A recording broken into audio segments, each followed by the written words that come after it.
Inilah yang seharusnya dinikmati anak-anak, bermain dan bermain. Bermain adalah salah satu dari 10 hak setiap anak di seluruh dunia yang diamanatkan PBB sejak tahun 1989 sebagai Konvensi Hak Anak.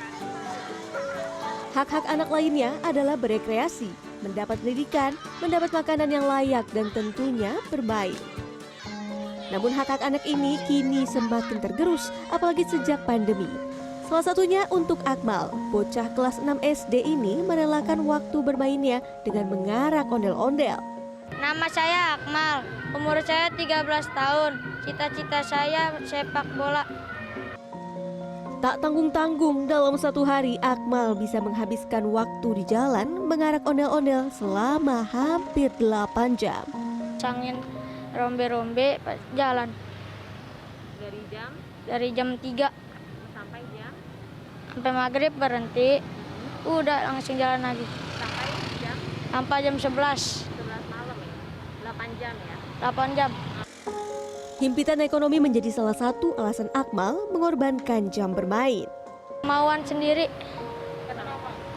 Ya, buat ngumpulin buat jajan. Terus buat main-main aja, buat isi paket. Kalau di rumah nggak ada duit, mendingan saya ngarak aja. Akmal hanyalah satu dari 1 juta anak yang harus bekerja. Survei Angkatan Kerja Nasional mencatat, tahun 2020, 9 dari 100 anak usia 10 hingga 17 tahun bekerja. Dari 3,3 juta anak di Indonesia usia itu, sebanyak 1,7 juta anak merupakan pekerja anak.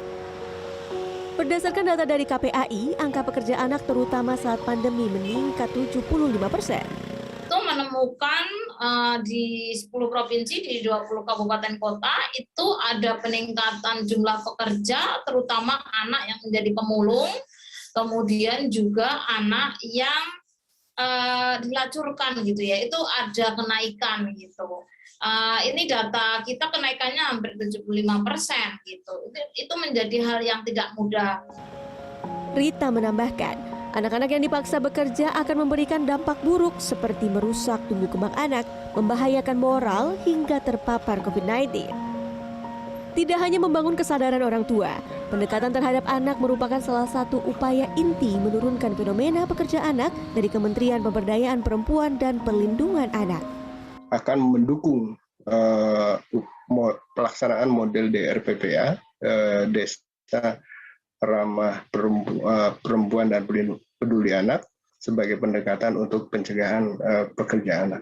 Strategi yang digunakan salah satunya adalah melakukan pemantauan dan remediasi pekerja anak. Bagaimana kita memantau, lalu kemudian ketika ditemukan ada anak yang bekerja atau pekerja anak gitu ya, lalu kemudian kita harapkan bisa sekolah lagi, bisa kembali ke lingkungan aslinya. Anak-anak merupakan aset masa depan. Tumbuh kembangnya harus dipenuhi dengan kreativitas, bukan bekerja. Mengembalikan kembali hak anak adalah salah satu kunci kemajuan suatu negara. Vina Nabila, Windri Hawadis, Jakarta.